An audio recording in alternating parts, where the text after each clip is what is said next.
இருமல் ஜாஸ்தியா இருந்தது அவங்களுக்கு 5-6 வருஷமா இருந்தது இருமல். அவங்க எவ்வளவு டிபி ஹாஸ்பிட்டல் எவ்வளவு ஹாஸ்பிட்டல்லாம் போயிட்டு பார்த்தாங்க, அவங்களுக்கு சரியாவே ஆகல. எங்க போனாலும் சரியாகல. அப்படி இரும்பிக்கிட்டே இருந்தாங்க. அப்புறம் ஐயா பத்தி கேள்வி இது மாதிரி சொன்னாங்க, போயிட்டு பாருங்க நல்லா ஆகும் அப்படின்னு சொல்லிட்டு அப்புறம் போனாங்க. ஐயா கிட்ட போயிட்டு ஒரு 1 month தான் எடுத்தாங்க. 1 month ட்ரீட்மெண்ட்லயும் அவங்களுக்கு நல்ல இம்ப்ரூவ்மெண்ட் இருந்தது. எல்லாமே சமையல் வந்து சட்டியில சமைக்கணும். எரிய போடுற கட்டை வந்து வேப்பங்கட்டையில எரிய போடணும். சமைச்சதை வாழை இலையில சாப்பிடணும். இதோட ப்ரொசீஜர் அது. இதை கொஞ்சம் ஸ்ட்ரிக்டா ஃபாலோ பண்ணீங்கன்னா அது எத்தனை வருஷம் பிரச்சனையா இருந்தாலும் ஸ்கின் டிசீஸ் சரியாகும். இது வந்து நமக்கு ஒரு சீனியர் வைத்தியர் ஒருத்தர் சொல்லி கொடுத்தது. அதனால அதையும் கூட சேர்ந்து ஃபாலோ பண்ணணும். வேப்பங்கட்டையில சமைங்க, சட்டியில மண் சட்டியில சமைங்க, வாழை இலையில சாப்பிடுங்க. வெகு விரைவில் குணமாகும். ஐயா, அக்காவுக்கு பார்த்தீங்கன்னா பல மாதங்களா ஸ்கின் சம்பந்தமான பிரச்சனைகள் இருந்தது. நீங்க சிகிச்சை கொடுத்திருக்கீங்க. இன்னைக்கு ரொம்ப நல்லா இருக்காங்கன்னு சொன்னீங்க. என்ன மாதிரியான சிகிச்சைகள் கொடுத்தீங்க? அவங்களுக்கு என்ன பிரச்சனைகள் இருந்தது? அவங்களுக்கு வந்து இந்த நகை சுத்தி மாதிரி இருந்தது. முதல்ல நகை சுத்தி, அதுக்கப்புறம் ஸ்கின்ல காலில் ரேஷஸ் மாதிரி இருந்தது. பல வருடங்களா இருந்ததுன்னு சொன்னாங்க.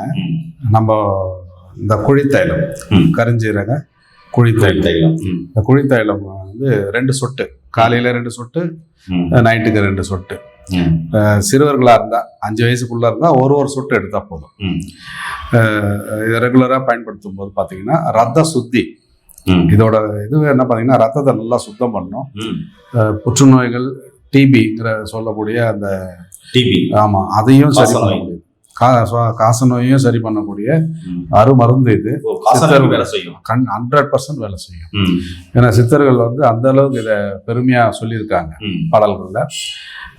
இது கொடுத்து ஒரு மாசத்துக்கு தான் நல்லா இம்ப்ரூவ்மெண்ட் அவங்களுக்கு.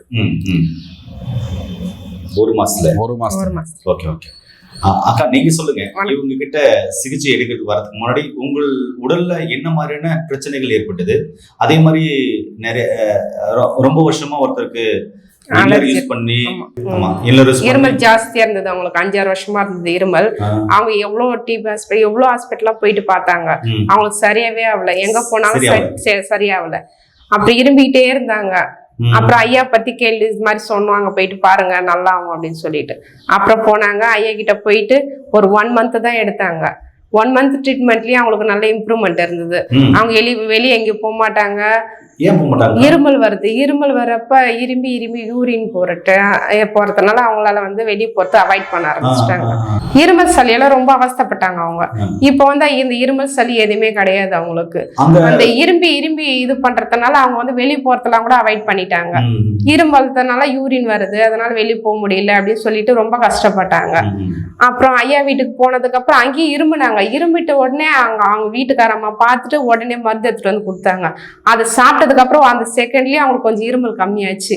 அப்புறம் கொஞ்ச நேரம் உட்காந்து ஐயா கிட்ட மருந்து வாங்கிட்டு போய் சாப்பிட்டே ஆகணும், நம்ம இங்க கொஞ்சம் சாப்பிட்டதே நமக்கு இந்த அளவுக்கு டிஃப்ரெண்ட் தெரியுது அப்படின்னு சொல்லிட்டு அவங்க வந்து வாங்கிட்டு போயிட்டு 1 month தான் யூஸ் பண்ணாங்க. அவங்க இவ்வளோ ட்ரீட்மெண்ட் பார்த்தாங்க. சளி இருமல குறையவே இல்லை. அவங்களுக்கு இரும்பிக்கிட்டே இருப்பாங்க பயங்கரமா. எனி டைம் நைட்டு பகலும் இரும்பிக்கிட்டே இருப்பாங்க. இப்போ அங்கே போனதுலேருந்து அவங்களுக்கு இருமல் நிறைய குறைஞ்சிருக்கு. சுத்தமாக இருமலே இல்லை. இப்போ நல்லா வெளியே போறாங்க, கோவிலுக்கு விசேஷத்துக்கு எங்க வேணாலும் வெளியே போறாங்க வராங்க. இப்போ நல்லா அவங்க வந்தோம், அவங்க இந்த மாதிரி கோவிலுக்கு போயிருக்காங்க. இல்லைன்னா அவங்களை பாத்துருக்கலாம். உங்களுக்கு சொல்லுங்க, ஸ்கின்ல என்ன சம்பந்தமான பிரச்சனைகள் இருந்து எப்படி சரியாச்சு? எனக்கு வந்து நகை சுத்தி இருந்ததுங்க ஐயா. ஃபர்ஸ்ட் நகை சொத்தப்பட்டது, அப்புறம் நகை சுத்தி மாதிரி வந்தது. அந்த நகை சுத்தி வீக்கத்தினால என்னால எந்த வேலையுமே செய்ய முடியல. பாத்திரம் தைக்க முடியல, சமைக்க முடியல, எந்த வேலையுமே செய்ய முடியல. அதுக்கப்புறம் அந்த மாதிரி ஐயா கிட்ட கேள்விப்பட்டோம், ஸ்கின்னுக்கு அது மாதிரி பாக்குறேன், சரி வாமா அப்படின்னாரு. அப்புறம் ஐயா கிட்ட போயிட்டு மருந்து வாங்கி சாப்பிட்டதுக்கு அப்புறம் இப்ப பாத்திரம் தைக்க முடியுது, வேலைலாம் செய்ய முடியுது. அந்த நகை சுத்தி இப்போ கொஞ்சம் இல்ல, நகை சுத்தி இல்ல. அதுக்கப்புறம் பாதை வந்து எரிச்சலா இருக்கும். தண்ணியில காலை வச்சா பாதை எரிச்சலா இருக்கும். தண்ணியில போகாம இருக்க முடியாது. இப்ப தண்ணியில நல்லா போயிட்டு வேலை செய்யறேன், நல்லா இருக்கு. அந்த கால்ல ஏதோ ரேஷஸ் மாதிரி இருந்துச்சு. ஆமா, அது வந்து ஒரு மாதிரி புள்ளியாயிடும் தண்ணியில காலை வச்சா. இப்ப அந்த பிரச்சனைலாம் இல்ல. பால்ல கலந்து குடிக்க சொல்லி ஒரு மருந்து கொடுத்தாரு. அந்த குடித்தைலன்னு ஒண்ணு கொடுத்தாங்க ஐயா. அது வந்து பால்ல கொடுத்து 2 சொட்டு யூஸ் பண்ணி நைட்ல காலையில 2 வேளை குடிச்சேன். அது குடிச்சதுக்கு அப்புறம் நல்லா தூக்கம் வருது. அந்த ரத்த ஓட்டம் வந்து பரவது நல்லா தெரியுது. எனக்கு தெரியுது. ஃபர்ஸ்ட் வந்து ரத்தம் பரவறப்போ நமைச்சல் இப்படி சொரியிற மாதிரி இருந்தது. அப்புறம் அந்த ரத்தம் பரவரத்தை நல்லா தெரியுது எனக்கு. அப்ப பசி எடுக்காம இருந்தது. பசி இப்ப எடுக்குது, நல்லா பசி. ஆமா, பசி எடுக்கல, இப்ப நல்லா பசி எடுக்குது, நல்லா சாப்பிடுறேன். இந்த குளித்தலை யூஸ் பண்ணது நல்லா தூக்கமும் வருது. தூக்கமே வராம இருந்தது, நல்ல தூக்கம் வருது. ஐயா, நீங்க சொல்லுங்க, சித்த மருத்துவத்துல தோல் நோய் சம்பந்தமான பிரச்சனைகளுக்கு சிறப்பான சிகிச்சைகள் இருக்குது. சித்தா டாக்டர்கள், பாரம்பரிய வைத்தியர்கள் எல்லாமே செஞ்சுட்டு வராங்க, வரவேற்கத்தக்கது.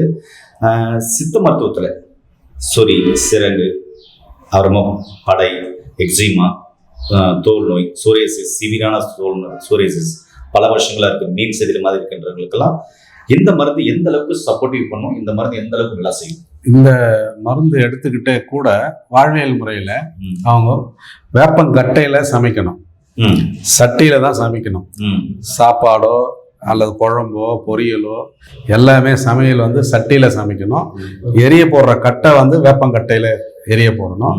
சமைச்சதை வாழை இலையில சாப்பிடணும். இதோட ப்ரொசீஜர் அது. இதை கொஞ்சம் ஸ்ட்ரிக்டா ஃபாலோ பண்ணீங்கன்னா அது எத்தனை வருஷம் பிரச்சனையா இருந்தாலும் ஸ்கின் டிசீஸ் சரியாகும்.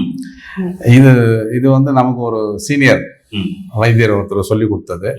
அதனால அதையும் கூட சேர்ந்து ஃபாலோ பண்ணணும். வேப்பங்கட்டையில சமைங்க, சட்டியில, மண் சட்டியில சமைங்க, வாழை இலையில சாப்பிடுங்க, வெகு விரைவில் குணமாகும். ஏன்னா உங்களுக்கும் பல வருஷமா சோரியாசிஸ் இருக்கா? பல மருந்துகள் சாப்பிட்டாச்சு, மருத்துவர்களை பார்த்தாச்சு, இதனால பயனில்லை, திரும்ப வருதுன்னு சொல்றீங்களா? சித்த மருத்துவத்துல நீங்க அருகில் இருக்கிற சித்தா டாக்டர் கிட்ட போனீங்கன்னா நல்ல சிறப்பான சிகிச்சைகள் சித்த மருத்துவர்களுக்கு கண்டிப்பா பார்த்து அந்த பிரச்சனையை சரி பண்ணுங்க. அது மட்டும் இல்ல, பாரம்பரிய வைத்தியர்களும் நிறைய பேர் இருக்காங்க, அவங்களுடைய ஆலோசனைப்படியும் நீங்க கண்டிப்பா சிகிச்சை. சித்த மருந்துக்கு ஐயா மெயினா வந்து நம்பிக்கை வேணும் ஐயா. நம்பிக்கையோட சாப்பிடணும். நம்ம வந்து ஆமா இது சாப்பிட்டா சரியாகும் அப்படின்னு சொல்லிட்டு நம்பிக்கை வேணும். நம்ம ஐயா கிட்ட போனா சரியாகும் அப்படின்னு நம்ம வந்து நம்பிக்கையோட போயிட்டு ஐயா கிட்ட மருந்து சாப்பிட்டேன். ஆமா, இன்னைக்கு நல்லா இருக்கு. ஆனா நிறைய பேர் மெடிசன் சாப்பிடறதுக்கு வந்து இது சாப்பிட்டாவே சரியாயிடும் அப்படி சொல்லியிருக்காங்க. ஆனா இல்ல, எனக்கு ஐயா கிட்ட போனா நல்லா அது ஒரு நம்பிக்கை இருந்தது. சித்த மருந்து வந்து நம்பிக்கையோட சாப்பிடணும், நம்பிக்கையோட சாப்பிட்டாதான் நல்லா ஆகும். ஆமா, நான் நிறைய பேச வேண்டியதே இல்லை. அதனால உங்களுக்கு இது மாதிரி பிரச்சனைகள் இருக்கா, கீழே நம்பர் கால் பண்ணுங்க. படிச்சு பட்டதாரி மருந்து மூலமா உங்களுடைய உணவியல் முறை, வாழ்வியல் முறை, உங்களுடைய உணவுல சரிவிகித உணவை மாற்றி தரும்போது எண்ணற்ற பிரச்சனைகள் உங்களுடைய உடல்ல இருந்து.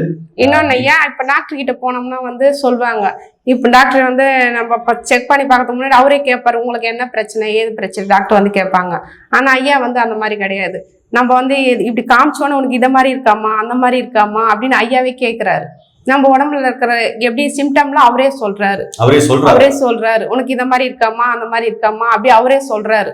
அந்த சிம்டம் நமக்கு காமிக்கிறது நமக்கு தானங்க ஐயா தெரியும். ஐயா அவரே வந்து சொல்றாரு, நம்ம சொல்லாமே அவரே சொல்றாரு. அந்த நேரத்தில் சித்த மருத்துவத்துல ஒரு உடலை பார்த்த உடனே நோயை கணிக்க முடியுது. ஆமா, என்ன நேர்களே, முன்னோர்கள் நாடி குடிச்சு நோயை கணிச்சு ட்ரீட்மெண்ட் பண்ற மாதிரி இன்னைக்கும் சித்த மருத்துவர்கள் நிறைய பேர் இருக்காங்க, சித்த வைத்தியர்கள் நிறைய பேர் இருக்காங்க. அவங்க கிட்ட போயிட்டு சிகிச்சை எடுத்து நோய் நொடி இல்லாம ஆரோக்கியமா வாழுங்க. மீண்டும் அருமையான பதிவு சந்திக்கலாம். நன்றி, வணக்கம். வணக்கம்.